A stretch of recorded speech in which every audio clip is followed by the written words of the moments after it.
तुषार को गिरफ्तार किया है। रात 2 बजे आईएसबीटी से तुषार की गिरफ्तारी हुई है। घटना के बाद से ही आरोपी फरार चल रहा था और आरोपी तुषार ने ही प्रिया की हत्या की थी। सूत्रों के हवाले से बड़ा अपडेट मिल रहा है। राजधानी भोपाल का यह मामला सामने आया, जहां नूतन कॉलेज की एक छात्रा प्रिया छत से कूद गई थी, उसकी जान चली गई थी। पूरा मामला सामने आया, लेकिन अब इस मामले में पुलिस को भी अब सफलता मिल रही है। पुलिस ने आरोपी तुषार को गिरफ्तार किया है और सूत्रों के हवाले से जानकारी है कि प्रिया की हत्या तुषार ने ही की है।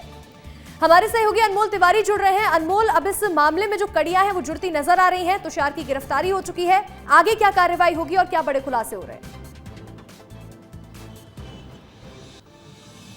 बिल्कुल अंशिका, देखिए 7 जनवरी की तारीख में चूना भट्टी थाने इलाके में ये घटना हुई थी और आशंका ये जताया था परिवार वालों ने कि तुषार ने ही प्रिया की हत्या की है और ठीक ऐसा ही ये मामला निकला है। अभी कंफर्मेशन भी आ गया है कि तुषार ने ही जो है हत्या की थी प्रिया की, और तुषार जो है हत्या के बाद फरार हो गया था उसकी लाश को जेपी अस्पताल में छोड़कर। और देखिए सबसे बड़ी बात यह है कि फरार होने के लिए वो अलग अलग ठिकानों का इस्तेमाल किया। भोपाल से वो पहले दिल्ली गया, फिर लखनऊ गया, फिर विशाखापट्टनम गया और कल जब वो भोपाल वापस लौटा तो ट्रेन से उतरते ही पुलिस ने उसे पकड़ लिया। आईएसबीटी के पास ये गिरफ्तारी लगभग देर रात 2 बजे हुई है। अब उससे पूरे कांड की पूछताछ की जा रही है कि पूरी घटना में उसने क्या क्या इस्तेमाल किया, कौन सहयोगी रहा, और आगे की पूछताछ चल रही है। लेकिन इतना स्पष्ट हो गया है प्राथमिक पूछताछ में पुलिस के कि तुषार ने ही जो है प्रिया की हत्या की है। और पुलिस का भी यही अंदेशा था, क्योंकि परिवार वालों ने साफ तौर पर आरोप लगाया था कि तुषार लड़की को परेशान कर रहा था कई दिनों से।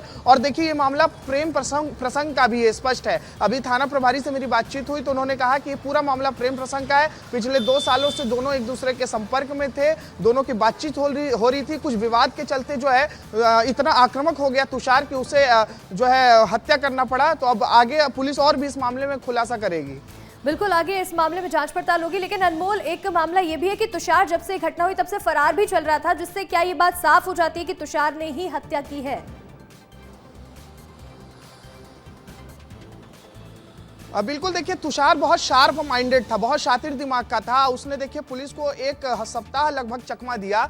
जैसे ही वो हत्या किया उसके बाद खुद जो है लड़की का शव लेकर अस्पताल जाता है, अस्पताल में शव को रखकर फिर वो फरार हो जाता है और फिर देखिए अलग अलग ठिकाने बदलता है। पुलिस को बहुत मशक्कत करना पड़ा। एक बार वो दिल्ली में रहा, फिर लखनऊ गया, फिर विशाखापट्टनम गया, फिर भोपाल। उससे लगा कि अब पुलिस उसे खोजना बंद कर दी होगी तो वो भोपाल लौट रहा था, लेकिन पुलिस जो है उसके लोकेशन को ट्रैक की और तुरंत जो है उसे पकड़ ली। तो स्पष्ट है कि प्रेम प्रसंग का मामला था और इसी में जो है प्रिया की हत्या की गई है और तुषार ही प्रिया का हत्यारा है। बिल्कुल, देखिए अब ये सारी कड़ियां जुड़ती हुई नजर आ रही हैं और इस मामले में आगे क्या खुलासे होते हैं, क्या जानकारी मिलेगी, अनमोल अपडेट लेते रहेंगे। फिलहाल जुड़ने के लिए शुक्रिया।